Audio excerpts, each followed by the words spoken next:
Assalamualaikum warahmatullahi wabarakatuh.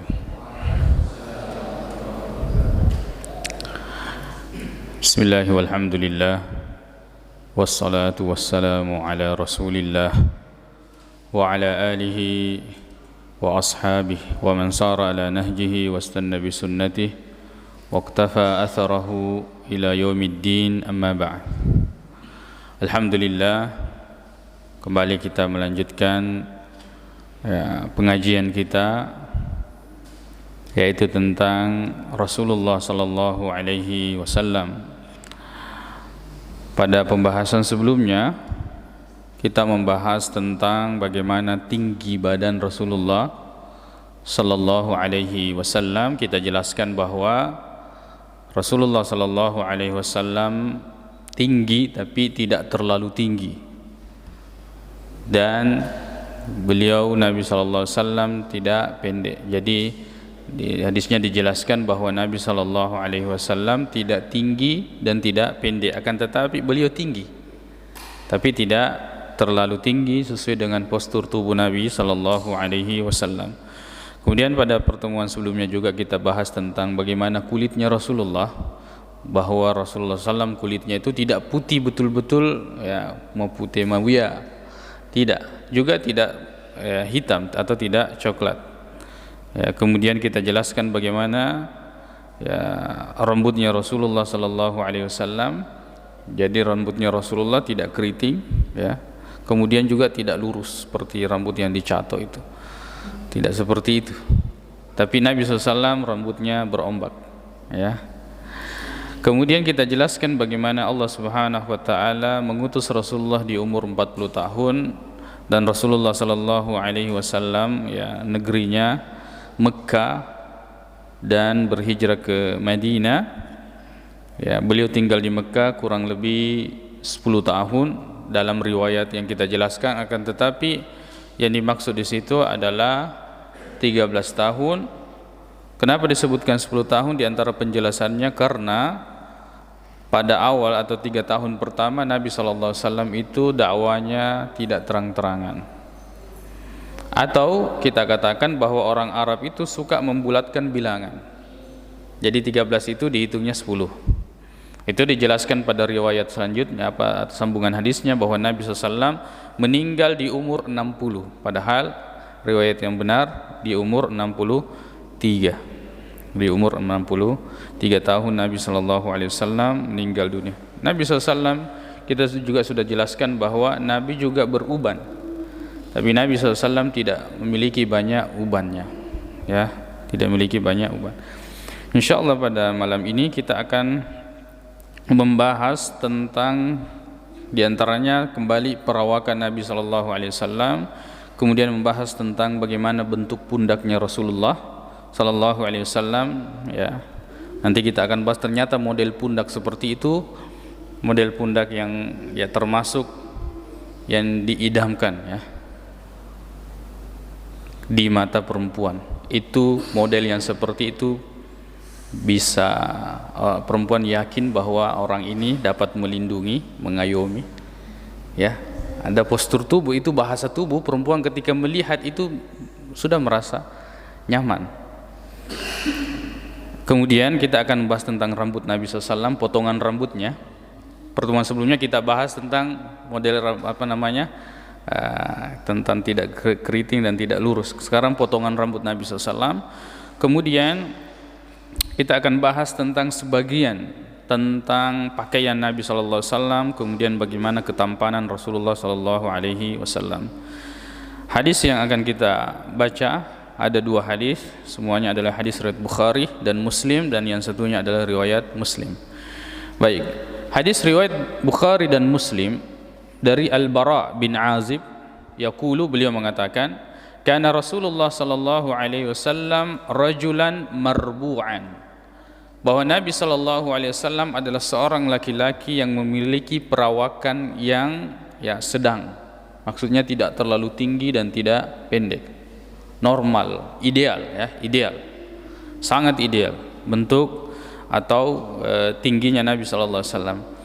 Ba'ida ma bainal mankibaini, ba'ida ma bainal jadi jarak antara bahunya itu jauh, artinya lebar. Bahu Nabi SAW, dada Nabi SAW lebar.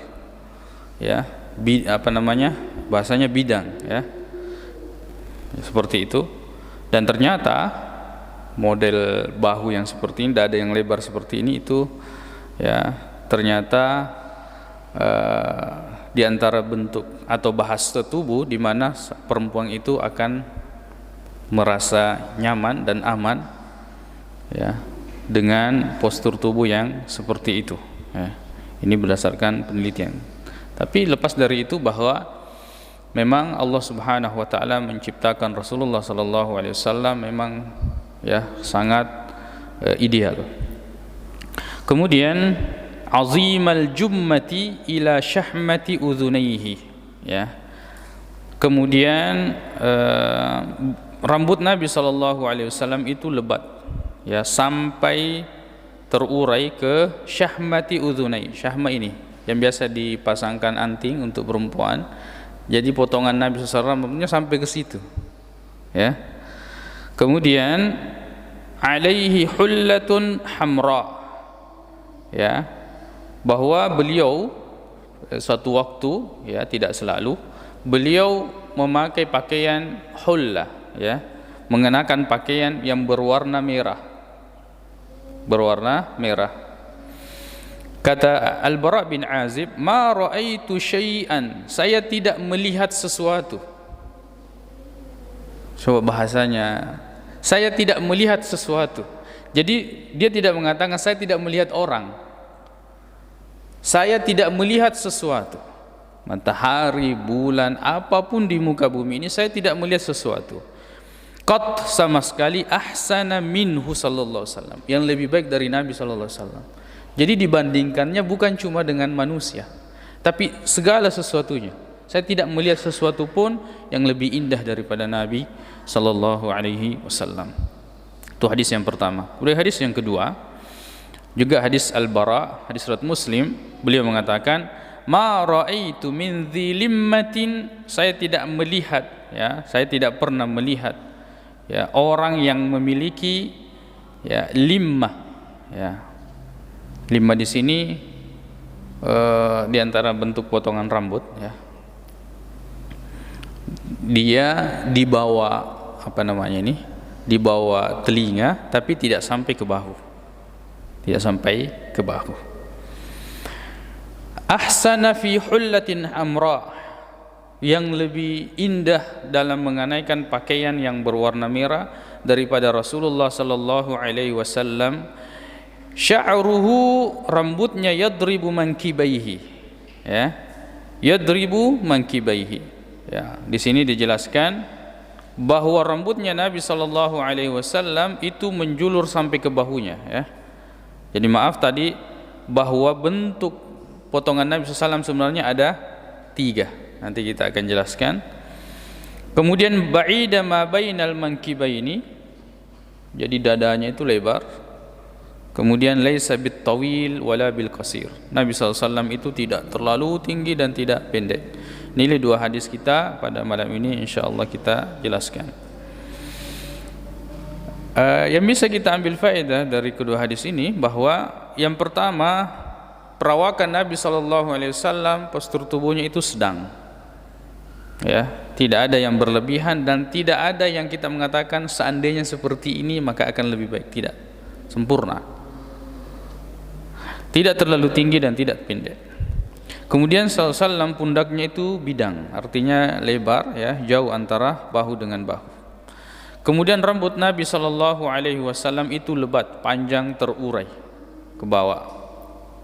Kemudian diantaranya adalah boleh memakai pakaian yang berwarna merah, ya, boleh memakai pakaian yang berwarna merah. Kemudian di sini dua hadis ini menjelaskan ketampanan Rasulullah sallallahu alaihi wasallam. Baik, kita masuk pada, ya, rincian pembahasannya atau pembahasan beberapa hal yang penting kita rincikan di sini. Yang pertama adalah tentang rambut Nabi sallallahu alaihi wasallam, ya. Jadi model rambutnya Nabi sallallahu alaihi wasallam itu ada 3, ya. Ada istilahnya wafrah, ada limmah, ada jummah. 3 ini. Wafrah yaitu bentuk potongan rambut Nabi SAW yang sampai di sini sebenarnya ya, yang sampai di telinga ini, tempat masang anting-anting. Kemudian limma itu bentuk potongan rambut Nabi SAW di bawah telinga, tapi dia tidak sampai ke bahu. Kemudian jumma yaitu potongan rambut Nabi SAW panjang menjulur sampai ke bahu, menyentuh bahu, terurai di bahu. Itu bentuk rambutnya Nabi sallallahu alaihi wasallam. Tayyib. Bagaimana hukumnya memanjangkan rambut, boleh atau tidak? Boleh. Boleh memanjangkan rambut. Nah, sekarang pertanyaannya, apakah memanjangkan rambut itu sunnah atau tidak? Sunnah jika mengikuti cara Nabi SAW memanjangkan rambutnya. Ya, sunnah jika mengikuti Nabi SAW dalam memuliakan ya rambutnya. Ya, sebab di antara hadis-hadis itu melarang beberapa bentuk atau model rambut yang mungkin ini bisa diingatkan atau menjadi peringatan kepada sebagian orang-orang yang memanjangkan rambutnya atau memiliki potongan rambut yang sebenarnya dilarang di dalam Islam.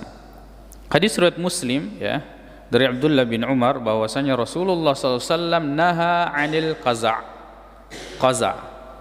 Ya, Nafi' ditanya tentang al-qaza', ditanyakan apa itu al-qaza', beliau mengatakan yuhlaku ba'du ra'sis sabi wa yutraku ba'duhu.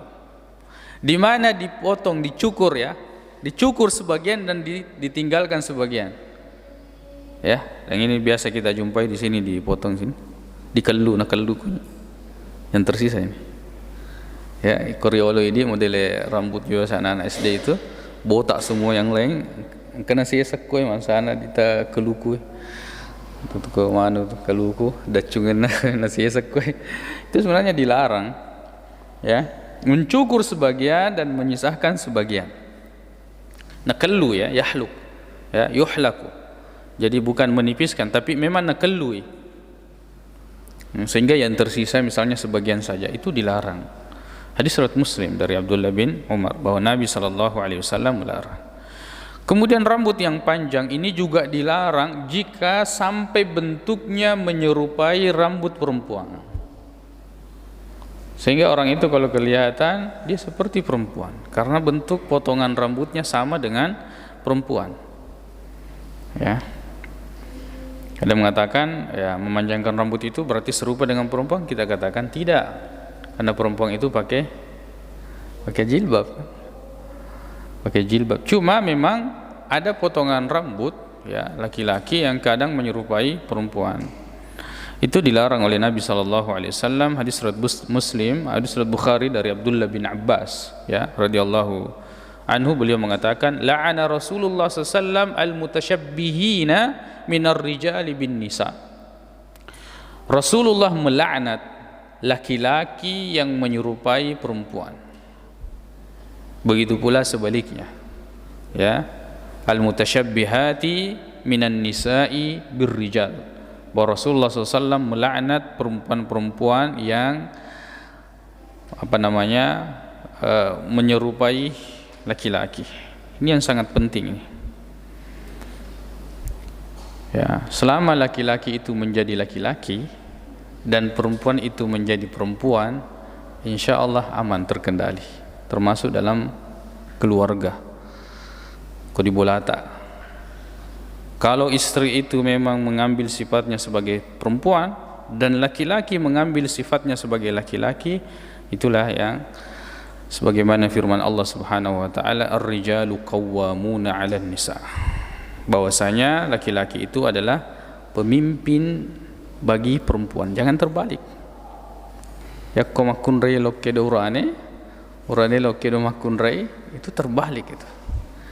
Biarkan perempuan dengan manjanya. Biarkan perempuan dengan misalnya suka merengek atau menangis. Biarkan seperti itu. Memang seperti itu sifat perempuan. Biarkan laki-laki dengan ketegasannya. Ya. Biarkan laki-laki dengan dia mengatur urusan rumah tangganya. Disitulah al-qiwamah, kepemimpinan laki-laki.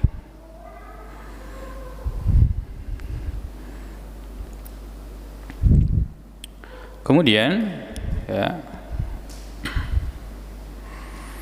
tentang pakaian Nabi sallallahu alaihi wasallam, bahwa pakaian Nabi SAW berwarna merah, di antara pakaian Nabi SAW berwarna ya merah.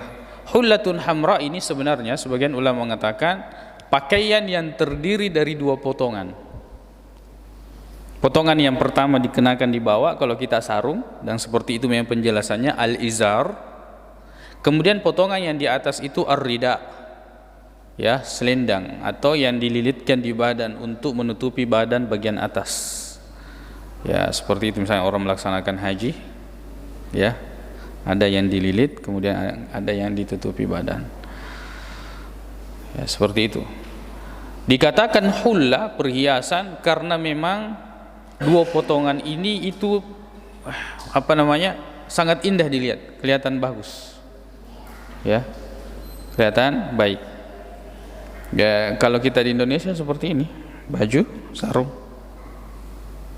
Ya, jadi apakah ini mengikuti sunnah? Mengikuti sunnah.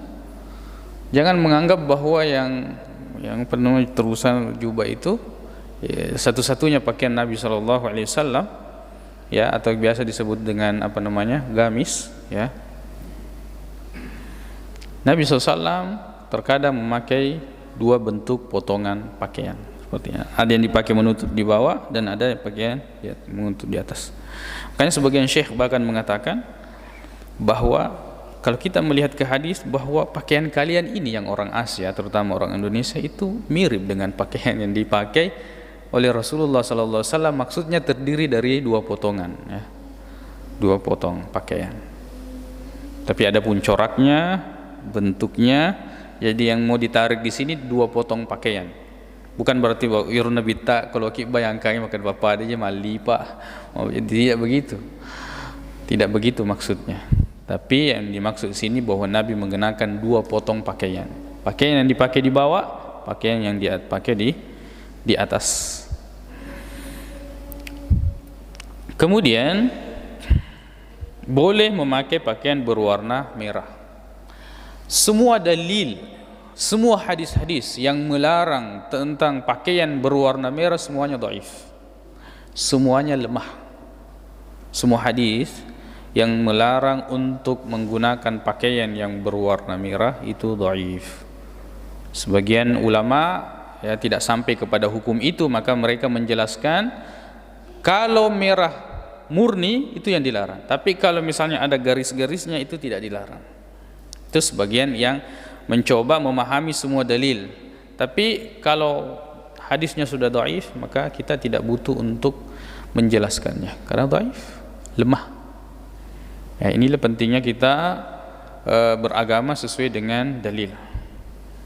Ya, ini tidak semua hadis itu sahih. Tidak semua hadis itu sahih. Ini yang perlu dipahami. Maka lingan ni ustaz mak bahasa Arab cedek dasar ni hadis tu. Padahal itu bukan hadis. Padahal itu bukan hadis. Di asal nimatu ayat, padahal itu bukan ayat. Cuma potongan dalam bentuk bahasa Arab kita menyangka itu Al-Quran ataupun hadis. Kalaupun hadis, belum tentu semuanya hadis itu sahih. Maka dengan kesidasan hadis dia sah, tidak sahih, betul. Karena hadis itu adalah pemberitaan. Ada orang-orang yang memang sengaja atau tidak itu meriwayatkan, memberitakan hal-hal kalau diteliti dia kena pun bita. Tidak pernah diucapkan oleh Rasulullah sallallahu alaihi wasallam. Ya, misalnya yang kalau misalnya di sekolah atau di pesantren maka ada utlubul ilma walau bisin. Tuntutlah ilmu walaupun sampai ke negeri Cina. Itu hadis. Tidak pernah diucapkan oleh Rasulullah. Hadis palsu. Ya, hadis palsu. Berbagai motif. Ya, orang-orang membuat hadis palsu. Ada karena membenci misalnya khalifah ini, dia buat hadis palsu tentang ini. Ada membenci imam atau ulama ini, dia mengatakan akan datang seorang yang bernama ini dan ini. Jangan, itu lebih berbahaya daripada syaitan. Yang dimaksud itu Imam Syafi'i. Itu hadis palsu. Ya. Ada juga orang membuat hadis untuk mendukung misalnya dagangannya. Misalnya dia buat hadis palsu tentang bahwa barang siapa yang ya memakan terong misalnya, keutamanya begini, karena penjual terong yang buat itu hadis, ya, atau penjual-penjual, banyak motifnya orang membuat hadis. Ini pentingnya. Jadi kita katakan bahwa beragama harus sesuai dengan dalil, tapi ditatopi dalil hadis. Misalnya hadis tentang Nur Muhammad, ini banyak menjadi akidah dan keyakinan. Kita jangan sampai dulu ke situ. Bagaimana itu akidah Nur Muhammad, ya, ya. Tapi kita mau lihat gak ada dalilnya. Kalau ada dalilnya kita ikuti, kalau tidak ada kita tidak boleh ikuti. Ternyata kita cari, ada dalilnya ternyata. Hadis Jabir, kada awwalu ma khuliq nuru nabiyyika ya Jabir. Yang pertama kali diciptakan adalah cahaya nabimu wahai Jabir, Nur Muhammad. Tapi ternyata ulama kemudian menjelaskan ini hadisnya gentayangan. Makin ada segentayangan, tidak tahu siapa yang meriwayatkan, dari mana, tiba-tiba muncul di kitab mana, tidak dicantumkan dalam kitab-kitab hadis. Gentayangan. Ini lebih parah daripada hadis palsu. Nah, sebabnya itu hadis palsu, ada orang-orang yang memasang, maka ada hadis ini dari Rasulullah, dari sini. Dia pasang orang-orangnya. Ulama hadis itu tidak mudah dikelabui. Dia akan teliti satu persatu orangnya. Siapa? Apakah betul ini mendengar dari sini? Apakah dia sezaman dengan ini? Satu zaman. Dilihat tahun berapa ini lahir, tahun berapa ini lahir, tahun berapa ini meninggal, tahun berapa ini meninggal. Di mana tinggal ini di mana tinggal, bertemu atau tidak, itu dipastikan semua. Ya, pada diri kayak gini. Ya, kalau ada orang menyampaikan sesuatu, misalnya misalnya Syekh Sudais misalnya kan, Syekh Sudais berkata seperti ini. Kita bertanya, tahun berapa kamu lahir, tahun berapa Syekh Sudais hidup? Sezaman atau tidak? Oh, sezaman. Promosi runtuh. Dia kenal kumroh ya, tidak pernah naik haji, dapat tegis runtuh. Berarti itu beritanya palsu. Kemungkinan dia mengambil berita dari orang lain, kemungkinan. Tapi dari siapa? Nah, ini cara bagaimana ulama hadis itu meneliti satu persatu. Hadis tentang Nur Muhammad ini hadis palsu, bahkan mungkar kata ulama. Maginasa mungkar karena bertentangan dengan ayat. Ya, sama dengan ma'ruf dengan mungkar ya. Bertentangan dengan, jadi dia palsu bertentangan dengan ayat. Ayat apa itu? Qul innama ana basyarum mislukum. Katakan wahai Muhammad bahwa saya ini manusia seperti kalian. Apa maksudnya manusia seperti kalian? Bukan terbuat dari cahaya, dilahirkan dari rahim ibunya. Kalau dirunut lagi sampai ke Nabi Adam, diciptakan dari tanah, bukan dari cahaya. Qul innama ana basyarum mislukum. Saya ini manusia seperti kalian, seperti kita. Perbedaannya yuha ilayya, saya diberikan wahyu, itu yang membedakan. Proses penciptaan sama dengan manusia yang lain. Jadi itu selain palsu juga mungkar karena bertentangan dengan ayat. Bertentangan dengan ayat. Kemudian bagaimana ketampanan Rasulullah sallallahu alaihi wasallam? Ya. Hadis riwayat Bukhari dan Muslim dari Al-Bara' bin Azib radhiyallahu anhu bahwa Rasulullah sallallahu alaihi wasallam ahsanan nasi wajhan. Kana Rasulullah sallam ahsanan nasi wajhan. Orang yang paling baik rupanya, wajahnya. Ya, wa ahsanahu khuluqan, khalqan, ya. Dan yang paling baik penciptaannya. Tidak tinggi, dan tidak pendek. Dalam hadis riwayat Muslim diceritakan ini, hadisnya panjang tentang peristiwa Isra dan Mi'raj. Ya, ketika bertemu dengan Nabi Yusuf, ya, Nabi SAW mengatakan, huwa qad u'tiya syatra ya al-husni. Dia telah diberikan seperdua ketampanan. Seperdua. Maka ulama berbeda pendapat di sini, mana yang lebih tampan, Rasulullah SAW atau Nabi Yusuf. Sebagian ulama mengatakan Rasulullah lebih tampan daripada Nabi Yusuf. Ya. Bagian ulama sebagian mengatakan tidak, tetap Nabi Yusuf yang lebih ya tampan karena dia memang yang memiliki keutamaan. Tapi ya hadis-hadis yang banyak menjelaskan bahwa Rasulullah SAW itu diciptakan dengan rupa yang sangat tampan. Ketampanan Rasulullah sallallahu alaihi wasallam, sehingga orang-orang yang melihatnya ya jadi berkumpul agama dan ketampanan perawakannya. Jadi perempuan di zaman Nabi SAW terkadang datang perempuan, ya Rasulullah, apakah kamu memiliki hajat terhadap saya? Rasulullah SAW dia teli-teli, tidak. Nah, ternyata ada sahabat yang lain memiliki hajat terhadap perempuan tersebut. Ya, ketika misalnya Nabi SAW melamar, itulah diterima karena kebaikan yang ada pada beliau, kepercayaan, dan memang perawakan tubuhnya yang meyakinkan para perempuan. Ya, di antaranya misalnya kisah siapa namanya ini? Kisah pernikahan beliau dengan ya, Juwairiyah bintil Haris. Juwairiyah namanya Burrah. Ya, kisahnya adalah peperangan yang terjadi dengan Banil Mustalik. Umat Islam berperang dengan Banil Mustalik. Turut di situ adalah Al Haris ya Ibnu Abi Dirar dengan anaknya Juwairiyah atau Burrah, sebelum dinikahi namanya Burrah. Di situ perang, kalah Banil Mustalik. Tertawan mereka. Termasuk tertawan di situ adalah Juwairiyah pada saat itu. Maka kemudian ya pembagian ini, kalau misalnya terjadi peperangan, harta rampasan itu perang dibagi, termasuk budak yang dibagi, termasuk tawanan yang dibagi. Ternyata Juwairiyah ini dia dibagikan kepada Sabit bin Qais. Sabit bin Qais ini diceritakan bahwa istrinya itu adalah perempuan yang pertama kali khulu di dalam Islam. Khulu ini adalah perempuan yang minta melepaskan ikatan pernikahan. Misalnya dia mengatakan, ya, saya kasih engkau 50 juta, ceraikan saya. Itu khulu. Kalau laki-laki namanya talak. Saya talak kamu, itu talak. Tapi kalau perempuan ingin memisahkan diri, melepaskan dari pernikahan, itu namanya khulu. Kata Nabi SAW hadis riwayat Ahmad,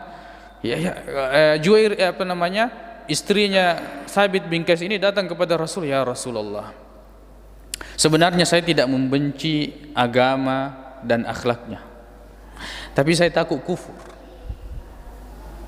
Takut kufur ini yang dikhawatirkan ya. Memang di antara orang yang ada yang memang melihat fisik, tidak bisa tidak. Ya, setidaknya kalau kita lihat senang, tidak beristighfar. Gitu, astagfirullah. Ya, penting. Tapi dalam kasus yang lain tidak. Misalnya kisahnya Julaibib, tidak. Julaibib ini adalah orang yang ya artinya tidak terlalu diperhatikan di kalangan sahabat pada saat itu. Ya, dia hanya suka bercanda, suka membuat orang tertawa. Ketika Rasulullah SAW melamarkan misalnya kepada seorang ya bapak untuk melamar anaknya, bapak itu gembira. Wah, nasuruki Nabi tak. Maka kemudian Rasul mengatakan, bukan untuk saya, untuk Julaibib. Tasil lagi. Julaibib. Kita aja dulu, tidak dulu makna. Datang pergi ke rumah, kemudian dia katakan Rasulullah melamar putri kita. Sangat gembira menyambut. Kena agak pedih tajang, pejaji nih. Tapi bukan untuk Rasulullah, untuk Julaibib. Bahasanya seperti itu. Tapi nang kelingai didengarkan oleh anaknya. Kemudian anaknya mengatakan, apakah kalian menolak perintahnya Rasulullah? Nikahkan saya dengan Julaibib. Ya, tidak melihat lagi tampilan, tidak. Maka kemudian pernikahan yang sangat diberkahi oleh Allah Subhanahu wa taala, setelah menikah kemudian terjadi peperangan, Julaibib meninggal. Jadilah istrinya ini janda yang paling kaya di kota itu, karena didoakan oleh Rasulullah sallallahu alaihi wasallam. Jadi kembali kepada kisahnya Juwairiyah, istri Nabi sallallahu alaihi wasallam. Jadi dia bagian Sabit bin Qais, istrinya saja minta khulu, apalagi ini Juwairiyah. Kata Aisyah radhiyallahu anha, waktu dia menghadap pintu ingin bertemu Rasulullah, masih lebih Aisyah, pasti Rasulullah akan tertarik nanti ini, dia akan melihat. Karena kata Aisyah radhiyallahu anha, dia perempuan yang sangat cantik, ya, yang sangat cantik. Siapa yang melihatnya akhadat binafsihi, pasti tertarik. Ini kata Aisyah radhiyallahu anha, ya. Karena Juwairiyah ini berada menjadi bagian Sabit, dia ingin membicarakan bagaimana dia mukatabah. Mukatabah itu melakukan perjanjian untuk menebus dirinya. Akhirnya dia datang kepada Nabi sallallahu alaihi wasallam. Saya adalah Juwairiyah, saya adalah anak pemimpin kaum Banil Mustaliq. Ya, saya ingin membicarakan tentang penebusan saya. Kata Nabi sallallahu alaihi wasallam, saya bisa memberikan kamu pilihan yang lebih baik. Apa kata Nabi sallallahu alaihi wasallam? Saya merdekakan engkau dan saya menikahimu. Kata Juwairiyah, ya, saya terima. Ya, saya terima. Di sini banyak orang yang salah memahami bahwa Nabi sallallahu alaihi wasallam melihat kecantikan. Tidak. Ya, tidak. Perhatikan bagaimana keberkahan dari pernikahan ini. Bapaknya masuk Islam, Harith ibnu Abi Dirar. Semua kaumnya masuk Islam. Dan setelah itu para sahabat dengan sukarela melepaskan tawanan Banil Mustaliq, sekitar ratusan atau 100 keluarga pada saat itu. Mereka mengatakan itu kerabatnya Rasulullah, bukan kerabat yang maksudnya kerabat karena keturunan, bukan, kerabat karena pernikahan. Maka mereka melepaskan dengan sukarela keberkahan. Maka Aisyah radhiyallahu anha mengatakan, saya tidak pernah melihat perempuan yang memiliki banyak keberkahan melebihi daripada Juwairiyah. Coba madunya Aisyah itu mengakui. Itulah kalau perempuan memiliki ilmu agama, bagaimanapun kecemburuannya, maka dia tidak akan dibutakan. Tetap melihat yang benar itu dengan benar, yang batil itu dengan batil. Sembah kalian hanya kepada Allah Subhanahu wa taala, dan jangan kalian melakukan kesyirikan